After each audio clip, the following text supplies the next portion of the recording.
안녕하십니까. 2024학년도 경기도 유아임용고시 최종 합격한 뱃셈 수강생의 합격 발표를 시작하도록 하겠습니다.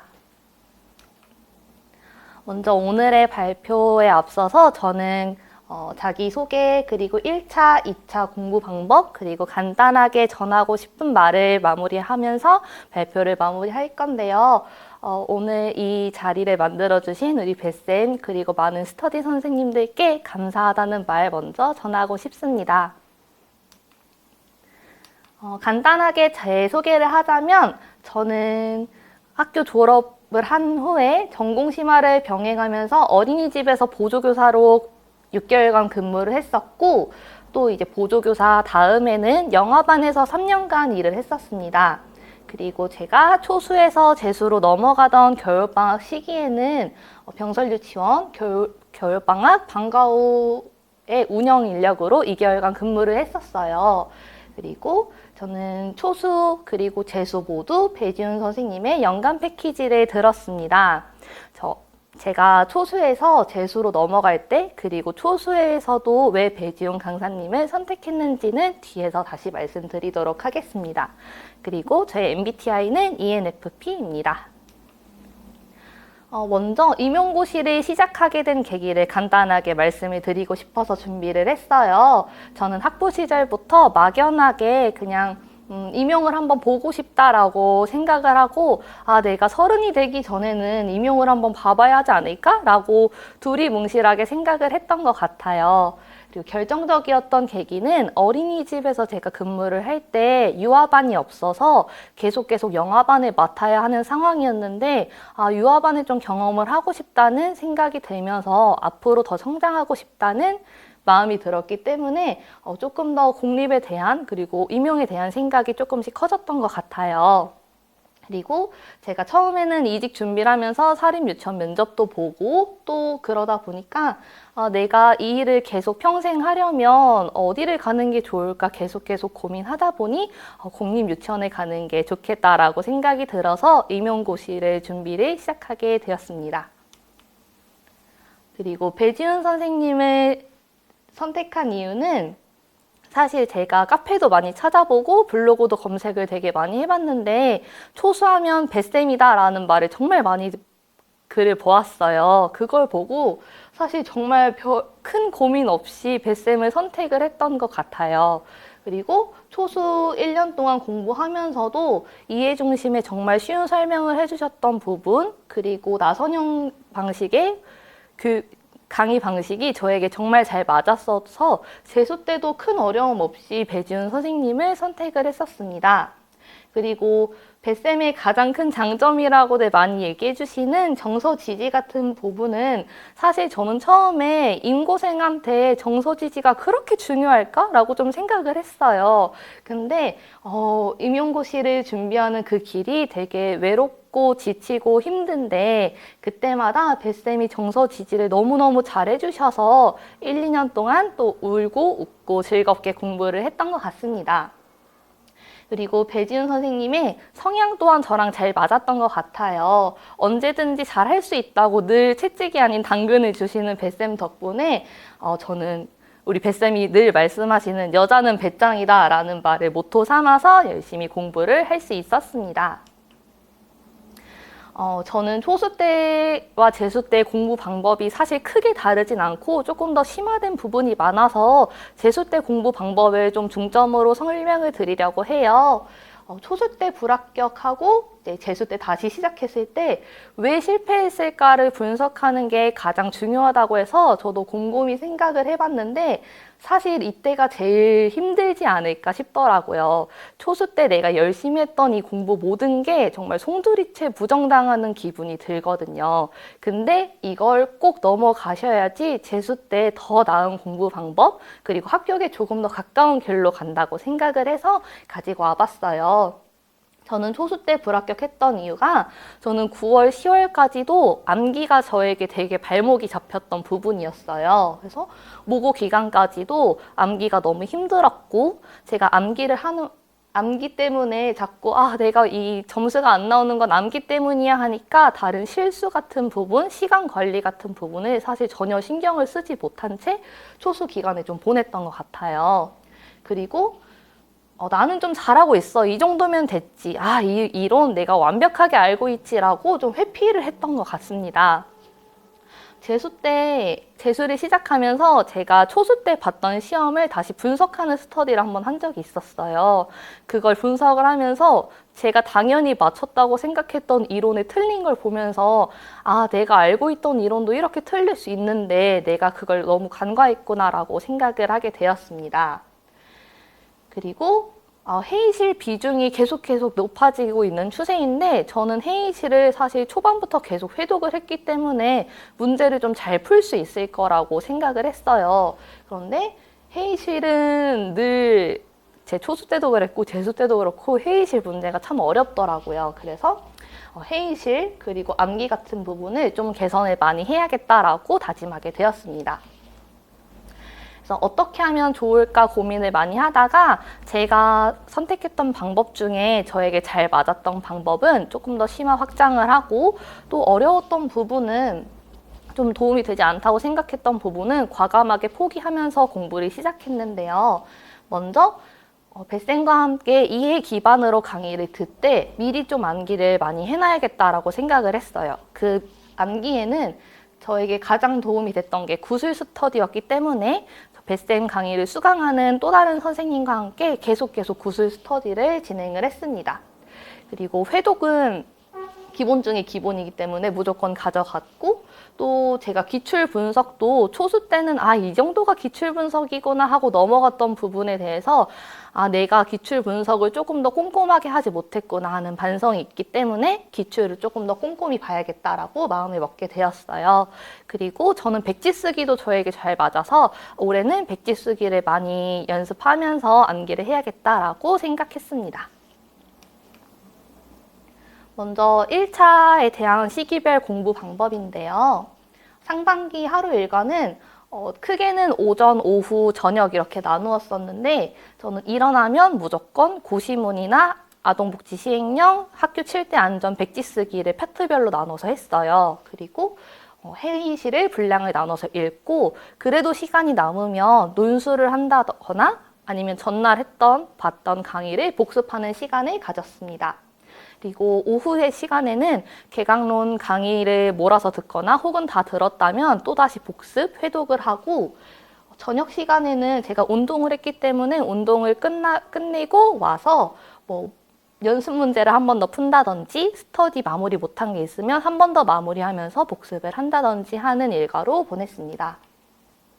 이렇게 저는 주간 플래너를 주로 사용을 했는데 일일 플래너보다는 주간으로 짜야 그 주의 공부가 완벽하게 짜여진다고 생각해서 주간 플래너를 좀 많이 사용했고 기상 시간은 8시, 7시 계속 점진적으로 당겨가긴 했는데 막판에는 조금 이제 체력도 보충할 겸 다시 조금 많이 잠도 자고 충분히 휴식하면서 공부를 했던 것 같아요. 그리고 먼저 회의실 공부 방법입니다. 회의실 공부는 사실 가장 기본은 뱃쌤이 강의를 제공해 주시는 누리과정 문제풀이반을 제일 기본으로 들었고 사실 그 문제풀이 문제집을 3번 이상 다 풀었어요. 그리고 암기 훈련도 초수 때 거의 매일 풀다시피 해서 그게 베이스가 되어 있다는 전제 하에 또 다른 공부 방법을 말씀드리려고 해요. 그래서 회의실은 해설서는 매일매일 꼼꼼하게 읽었고 놀이 실행자료, 놀이 이해자료는 읽 때 조금 목차 위주로 암기를 해야겠다라고 보면서 회독을 했습니다. 그리고 고시문은 상반기에는 거의 파트를 나눠서 매일 백지 쓰기를 했는데 하반기에는 시간이 조금 부족할 것 같아서 주 1회 전체 백지 쓰기를 한번 하는 걸로 다른 시간을 유동적으로 사용하려고 노력을 했어요. 상반기에는 이렇게 월요일에는 성격평가, 신체운동 3개를 봐야겠다라고 하면은 이 부분에 대해서 고시문 백지 쓰기를 한 다음에 회의실을 펴서 성격, 평가, 신체운동의 하위 내용을 많이 읽었습니다. 이렇게 월, 화, 수, 목, 금 공부를 하고 토일은 그 누리과정 해설서 앞에 있는 개정의 취지 부분을 공부를 열심히 했습니다. 그리고 저는 사실 회의실도 요약본을 정말 많이 만들기도 했고 그 요약본을 활용을 하다가 또 안 봤다가 원본을 봤다가 하기는 했는데 이렇게 구조화하는 게 좀 중요하다고 생각을 했어요. 예를 들어서 누리과정의 주요 개정 내용이 무엇이냐 했을 때 가장 큰 범위였던 국가 수준의 교육과정으로서 구성체계 확립 이렇게 있고 그 아래에 누리중심 교육과정 재정립 이 큰 두 카테고리를 먼저 암기를 한 다음에 하위 내용에 있는 뭐 국가 수준의 교육과정으로서의 성격이 명시되었다 등등 이렇게 하위 내용은 안에 무엇이 있는지 좀 차곡차곡 구조화를 해서 공부를 해나갔습니다. 그리고 회의실은 스터디도 좀 초반부터 많이 했었는데 간단하게는 빈칸 문제를 만드는 스터디도 했고 또 뒤로 갈수록 이제 서술형 문제를 하루에 2개씩 내자 해가지고 그걸 많이 공부를 했어요. 그리고 마지막에는 서술형 스터디 했던 걸 싹 정리를 해서 구술 스터디로 한 번 더 진행을 했습니다. 그리고 교육과정 공부는 크게 강의를 듣고 연습 문제를 풀고 회독하고 구조화하는 단계를 많이 거쳤었는데 강의가 업로드가 되는 게 일요일로 알고 있어요. 그래서 일요일부터 화요일까지는 모두 다 듣자. 혹은 월요일까지 들을 수 있으면 월요일까지 다 듣자라고 생각을 하면서 들었었고 배-쌤이 제공해 주시는 연습 문제도 복습용으로도 많이 풀었지만 제가 회독을 하다가 혹시 이렇게 계속 아테나만 읽으니까 너무 힘들다 싶었을 때 한 번씩 리프레시하는 마음으로 연습 문제로 회독을 한 번씩 했던 것 같아요. 그리고 구조화하는 것도 아테나 기반에서 목차를 구조화해서 손으로 쓰면서 머릿속에서도 한 번씩 구조화를 했습니다.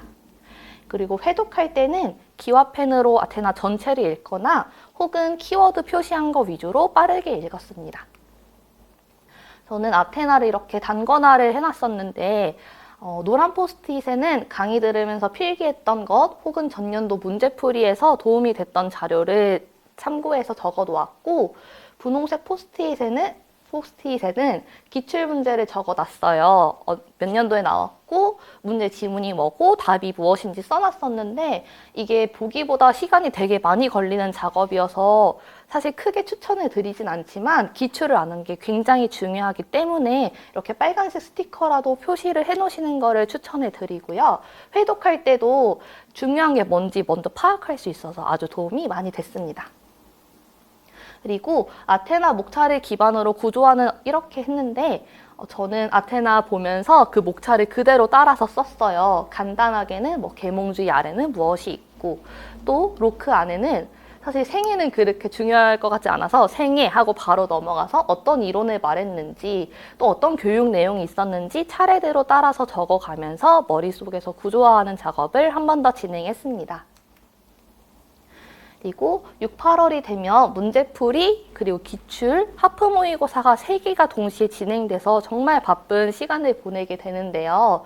저는 이때부터 직강을 듣기를 시작했습니다. 그래서 직강을 들으러 가는 시간 동안 좀 바깥바람도 쐬고 또 선생님들도 많이 만나면 이렇게 많이들 열심히 하시는데 나도 더 열심히 해야겠다라는 열의도 다지게 되더라고요.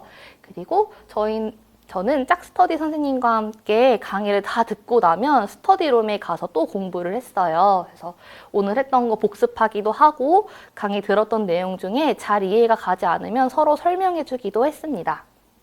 그리고 하프 모의고사는 그냥 인강으로 들었는데 풀이하고 오답 정리하고 이런 식으로 진행을 했고 배-쌤 따라서 기출 분석도 꼼꼼하게 진행을 했어요. 그리고 구술 스터디도 3월부터 거의 막바지까지 계속 했었고 주 1회 전화를 하되 전주에 배웠던 거 복습을 한번 하고 이번 주에 배울 거 계획표를 보고 한번 예습하는 방향으로 진행을 했습니다. 그리고 목차 정리는 배지훈 강사님의 문제풀이 자료에 토대로 해서 목차를 한번 싹 정리를 한 적이 있어요. 이거는 합격 선생님의 방법을 토대로 제가 한 건데 문제풀이 자료 목차 정리를 하고 그걸 보면서 종이에다 백지 쓰기를 진행을 했었습니다. 그 다음에 아테나도 끊임없이 읽었었는데 아테나 회독 구조화는 사실 상반기 때 방법과 크게 다르지 않고요. 이때도 계속 진행했습니다. 그리고 하반기 하루 일과에서 달라진 점은 오전 시간에 안전이란 법을 추가했다는 것인데 이것도 뱃쌤이 주신 자료를 토대로 해서 건강안전 파트 자료를 따로 빼서 공부를 했고 법 자료도 따로 빼서 매일매일 회독을 했습니다. 기상 시간은 계속 당기면서 운동도 계속 지속해서 했습니다. 그리고 문제풀이 반은 강의 들으면서 이렇게 필기를 하고 아까 말씀드린 것처럼 강의 후에 복습을 했는데 이렇게 칠판이 있는 스터디룸이 있어서 저희는 그날 배웠던 거 혹은 그날 배우지 않아도 오늘 시간이 좀 많이 났는데 한번 해보자 했던 모든 과목들을 토대로 해서 이렇게 백지 쓰기처럼 혹은 마인드맵처럼 회상을 하면서 공부를 했었어요. 이걸 하면서 내가 지금 알고 있는 게 무엇이고 암기를 못한 부분이 어딘지 파악을 하면서 공부를 했었습니다. 그리고 영역별 기출은 뱃쌤이 이제 작년부터 태블릿 강의를 시작하셨는데 그게 저에게 정말 잘 맞았어요. 아주 가시적이고 직관적이어서 뱃쌤이 밑줄 쳐주시는 거 하나하나 따라하면서 기출을 분석을 했습니다. 기출 또한 자주 출제되는 건 명칭, 정의, 예시를 모두 꼼꼼히 보려고 노력을 했고 이게 만약에 문제로 다시 나오면 어떻게 나올까 생각을 끊임없이 했던 것 같아요. 예를 들면 내가 이 문제는 정의로 나왔는데 다음에는 명칭을 물어보려면 정의에서 이 키워드가 반드시 들어가야 한다는 걸 계속 생각하면서 공부를 했고요. 한 번 출제됐거나 출제 빈도가 매우 낮았던 파트도 명칭이나 정의는 무조건 가져가자. 하지만 예시는 무조건 외우고 회상하기보다는 예시를 보면 떠올릴 수 있는 정도로만 공부를 하자라고 하면서 기출을 분석을 했습니다. 이거 하프 모의고사는 하프 모의고사를 풀고 해설 강의를 들은 다음에 제가 틀렸던 거를 스캔을 해서 패드에 넣어서 이렇게 오답 노트를 작성을 했어요. 그래서 내 답은 무엇이었고 모범 답안은 무엇이었고 또 내 오답 이유가 뭔지 앞으로 어떻게 공부를 해야 되는지 반성하는 과정을 계속 거쳤습니다. 이 하프 모의고사가 9월, 10월 모의고사 직전에 진행이 되는데 모의고사 때 제가 하던 실수가 무엇인지 미리 좀 알 수 있는 소중한 시간이었던 것 같아요. 그리고 논술 같은 경우에는 제가 초수 때는 뱃쌤 강의를 들었었고 재수 때는 뱃쌤 자료를 토대로 독학을 했었는데 초수 때는 먼저 강의를 듣고 난 뒤에 뱃쌤 자료 보면서 복습을 했어요. 그리고 뱃쌤이 늘 말씀하시는 것처럼 필사를 해보았는데 그냥 하나하나 따라 쓰기보다는 뱃쌤이 왜 이 답안을 쓰셨는지 한번 꼼꼼히 분석하니까 도움이 많이 되더라고요. 그래서 줄이 이렇게 있으면 뱃쌤 답안을 쓰고 그 아래 비워놓고 답안을 쓰고 비워놓고 한 다음에 하나하나 밑줄 그으면서 왜 이 답안을 쓰셨고 문제 배점이 어땠고 어떤 이론을 가져다 쓰신 거고 나는 앞으로 이 답안을 어떻게 쓸 건지 분석을 하다 보니까 초수 때도 논술은 되게 좋은 점수를 받았던 것 같아요. 그리고 재수 때도 이 다져놓았던 걸 기반으로 해서 뱃쌤 자료를 보면서 주 1회 작성을 하거나 아니면 하프 모의고사 진도를 따라가면서 주 2주에 한 번씩 작성을 해보았습니다. 그리고 9월, 11월 모의고사 기간에는 계속 반복해서 회독하기도 했고 사실 그 앞에 했던 공부랑 크게 달라진 거는 모의고사밖에 없는 것 같아서 모의고사 위주로 설명을 드릴게요. 모의고사 때도 저는 직강을 들었는데 직강의 가장 큰 장점은 현장감을 느낄 수 있다는 건데 모의고사와 같은 경우에도 실제 시험과 거의 흡사한 시간대에 시험을 보기 때문에 현장감을 계속 잃지 않고 공부를 할 수 있어서 너무 좋았고 채점 서비스를 받을 수 있어서 저는 2번 채점을 받았는데 내가 보는 내 답안보다 남이 봤을 때 내 답안이 어떻게 채점되는가를 많이 알 수 있어서 정말 많은 도움이 되었어요. 그리고 모의고사 기간에도 마찬가지로 모고 해설 강의까지 모두 듣고 나면 짝스터디 선생님과 함께 스터디룸에 가서 오늘 내가 어려웠던 문제는 무엇이고 틀렸던 문제는 무엇이고 또 이거를 우리가 아테나 어디 있던 부분인데 왜 이걸 못 썼을까요? 하면서 반성하는 시간을 많이 가졌습니다.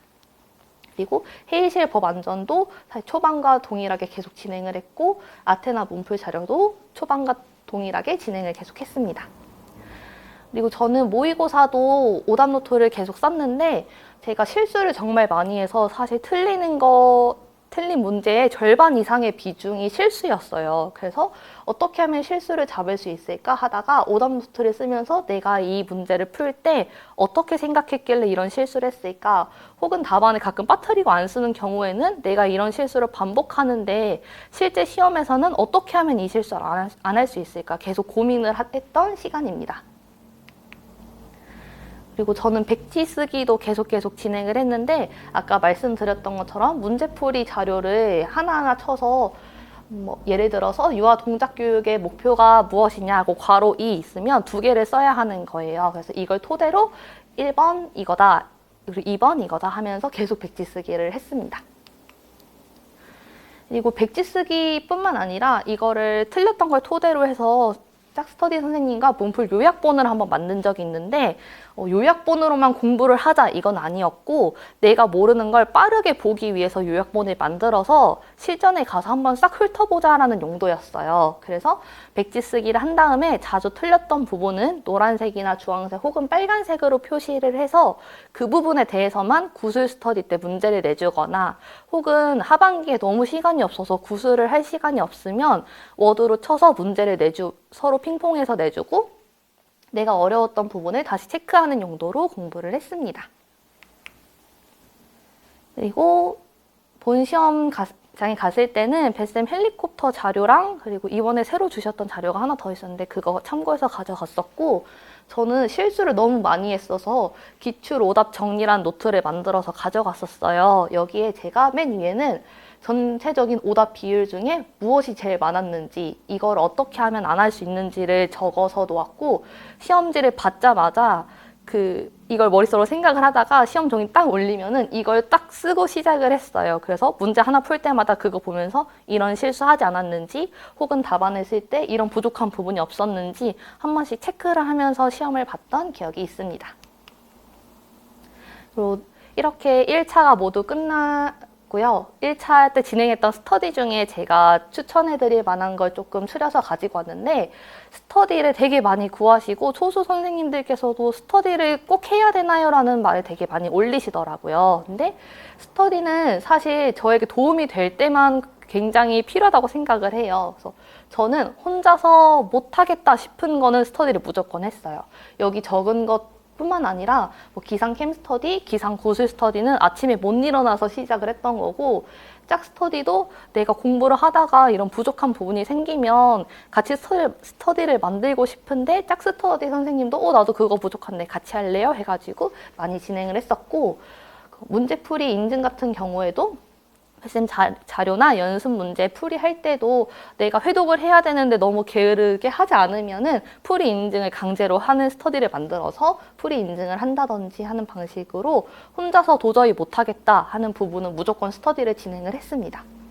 그리고 스터디를 했을 때 다른 사람들과 했을 때 시너지가 있는 스터디가 좀 몇 개 있어요. 그래서 예를 들면 회의실 혹은 정의쓰기, 법 스터디 같은 경우는 다른 사람들과 했을 때 조금 더 시너지가 있어서 진행을 했습니다. 그 중에서도 저는 내가 공부 시간이 절대적으로 부족하다, 나는 이 시간에 몇 시부터 몇 시에는 무조건 공부를 해야 되는데 조금 늘어지는 것 같다 하면 저는 무조건 캠 스터디를 추천해 드려요. 캠 스터디를 하다 보면 다른 선생님들이 들어와서 공부하는 모습을 보면서 자극도 받을 수 있고, 그 시간에는 무조건 앉아 있어야 하기 때문에 양적인 면에서 시간을 충분히 확보하실 수 있을 거라 생각을 합니다.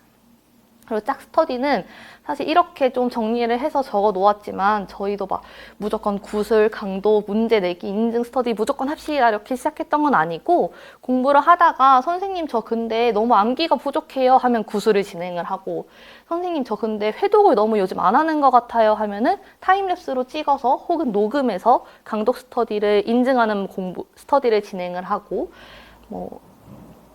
법 논술 같은 경우도 게을리하기 되게 쉬운 파트인데 선생님 그래도 우리 하루에 한 번씩은 법 보는 걸로 해요, 인증하는 걸로 해요 하면서 계속 맞춰가면서 선생님이랑 스터디를 진행을 했고, 짝 스터디 선생님과 잘 맞으면 정말 좋은 게 저는 정서 지지를 정말 많이 받았거든요. 우리 선생님께서 저한테 늘 선생님은 경기도에서 수석할 선생님이라고 맨날 말을 해주셨는데 그때 받았던 그 정서 지지가 지금의 저를 만들지 않았나라고 생각을 합니다. 그리고 정의쓰기 스터디는 다른 커리 선생님들이랑도 계속 진행을 했던 건데 기출을 기반해서 어떤 정의가 나왔는지 먼저 밴드에 올린 다음에 다 자기가 만든 혹은 자기가 공부했을 때 쓰기 쉬운 방법의 정의를 하나하나 올렸어요. 이거를 다 외우기보다는 내가 이렇게 외워서 좀 어려웠던 부분이 있는데 이 말을 이렇게 바꾸면 되는구나 하면서 공부를 진행을 했습니다.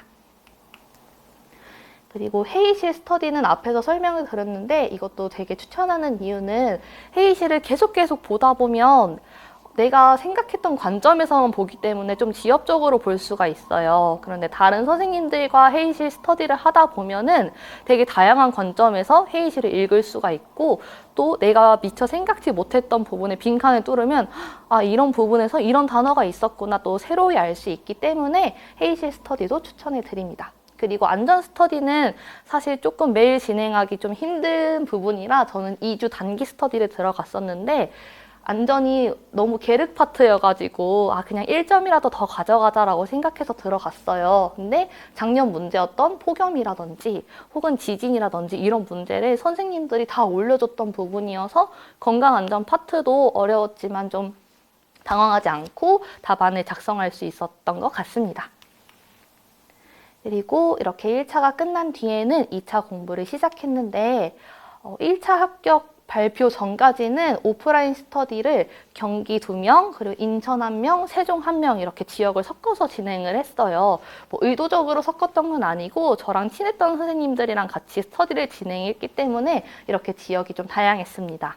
저희는 먼저 면접, 수업, 그리고 만능틀 만들기, 그리고 휴식 이렇게 4가지를 중심으로 스터디를 운영을 했는데 면접도 내 답안이 완벽하진 않지만 무조건 말이라도 해보자 라고 시작을 해서 말하는 연습을 해서 구상형, 즉답형 나누지 않고 랜덤으로 좀 문제를 많이 했었고 미리 구상을 해와서 시간을 단축했던 경우가 되게 많아요. 그리고 수업을 아예 경험을 해보지 못하는 선생님도 계셨고 수업 경력이 정말 많은 선생님도 계셔서 이제 서로 시너지를 내면서 했던 것 같은데 우선 전반적인 수업의 흐름이 어떤 건지 연습을 해보고 하나하나 피드백을 해봤습니다. 그리고 경기도는 수업 나눔이 있었기 때문에 경기 지원 선생님들은 수업 나눔도 1개씩은 우선 진행을 했어요.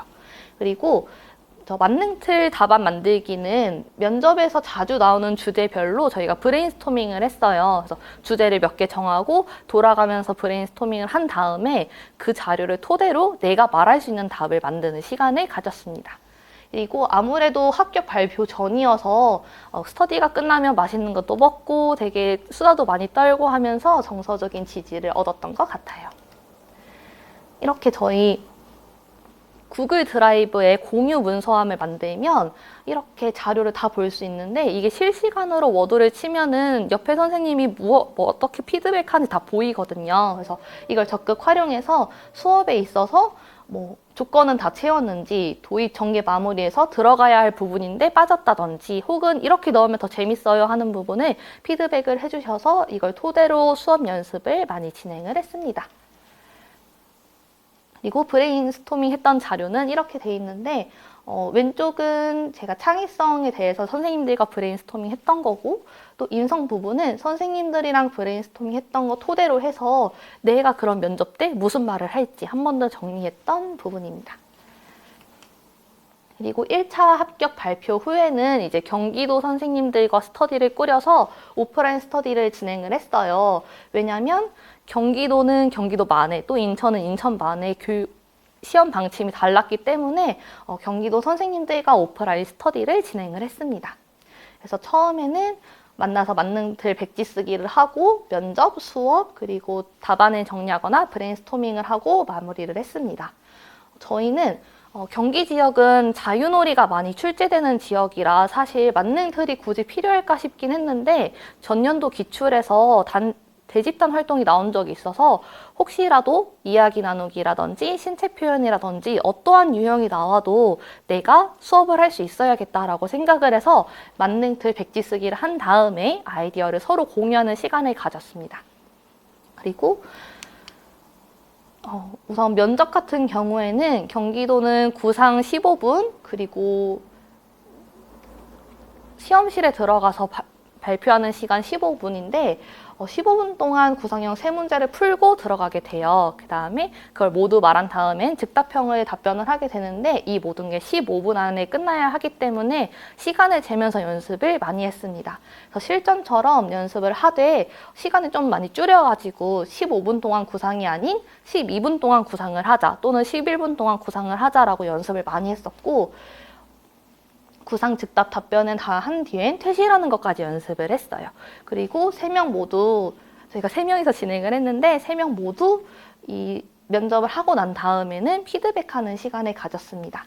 그래서 피드백도 마찬가지로 구글 공유 문서를 만들어서 이 부분에서 답변이 논리적이지 않았다. 이렇게 말하면 좋을 것 같아요. 라는 시간도 가졌고 이 답변은 너무 좋아서 이런 상황에서 만능 툴로도 쓸 수 있을 것 같아요. 하는 피드백 시간을 가졌어요.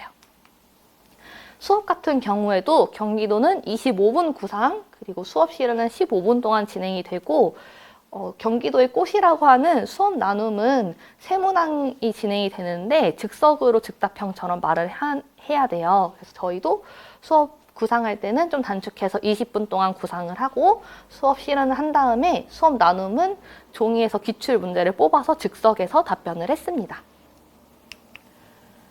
이렇게 구상형 1, 2, 3 즉답 1, 2에 대한 모든 피드백을 적어주신 거고 저희는 오프라인 스터디를 10번을 진행을 했어요. 그리고 이거는 선생님들한테 좀 추천드리고 싶어서 가지고 온 건데 다글로라는 어플이 있어요. 태블릿으로도 활용할 수 있고 핸드폰으로도 활용을 할 수 있는데 녹음을 하면 내가 무슨 말을 했는지 이렇게 텍스트로 변환을 해주는 어플인데 이렇게 전체적으로 스크립트를 볼 수도 있고 요약하는 자료도 있어서 내가 어떤 대답을 했는지 잊지 않고 볼 수 있습니다. 특히 혼자 연습할 때도 내가 수업 나누면서 어떤 발문을 했는지 혹은 면접에서 어떤 답을 했는지 좀 잊기 쉬운데 이 어플을 통해서 공부를 하면은 잊지 않고 혹은 다시 한번 보면서 공부를 할 수 있어서 가지고 왔습니다. 그리고 저는 번개 스터디도 되게 많이 진행을 했어요. 다른 사람들 앞에서 이야기하는 두려움을 좀 없애고자 해서 번개 스터디를 5번을 진행을 했는데 줌 미팅으로 온라인으로는 3번을 진행했는데 이거는 선생님들이랑 협의를 해서 오늘 한 세트를 합시다. 뭐 서로 다른 걸 할까요? 같은 걸 할까요? 협의를 통해서 수업 하나, 수업 나눔 3개, 그리고 면접 구상형 3개, 즉답형 2개 이렇게 경기도 시험과 동일하게 진행을 했습니다. 그리고 저는 면접이 좀 약하다고 생각해서 화요일, 목요일 아침에 전화로 하는 면접 스터디를 진행을 했어요. 그래서 경기도 기출은 사실 본 스터디나 아니면 오프라인에서 정말 많이 해보기 때문에 다른 지역 기출도 한번 보면 좋을 것 같다고 하셔서 같이 전화 면접 스터디를 진행을 했습니다. 그리고 2차는 개인 공부 또한 중요한데 사실 스터디가 좀 메인이 되다 보니까 개인 공부할 시간이 부족해서 저는 또다시 캠 스터디를 켜고 공부를 했었습니다. 그리고 밴드를 통해서 경기도 시책 공부를 열심히 했었는데 시책 문제를 하루에 3개를 내고 그에 맞는 답을 서로 올려주는 방식으로 진행을 했어요.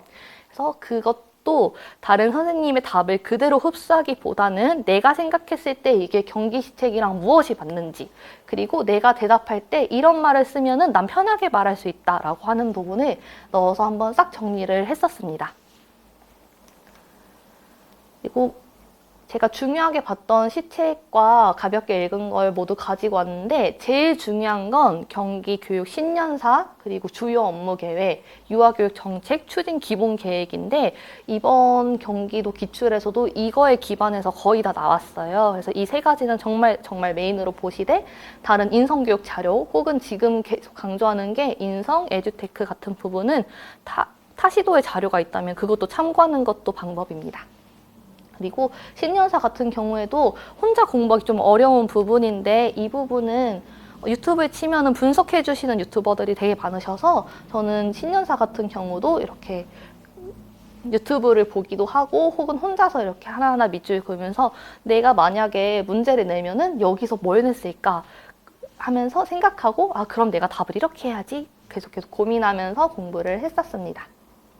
그리고 놀이사례집도 뭐 읽어야 된다, 읽어야 된다고 하는데 읽는 거 정말 정말 추천드리고, 왜 읽어야 하냐면 무조건 이 방식대로 수업을 하라는 건 아니고, 읽다 보면 아, 이걸 하면은 내가 수업을 진짜 재밌게 할 수 있겠다라는 소스들이 정말 많아요. 그래서 저도 이거를 막 정리를 하기보다는 그냥 가볍게 읽으면서, 아, 내가 만약에 이런 수업을 하면은 나도 이 소스를 넣어야겠다. 아, 내가 만약에 수업 나눔에서 답변을 할 때 이런 키워드를 넣으면 좋겠다라고 생각하면서 놀이 사례집을 읽었었습니다.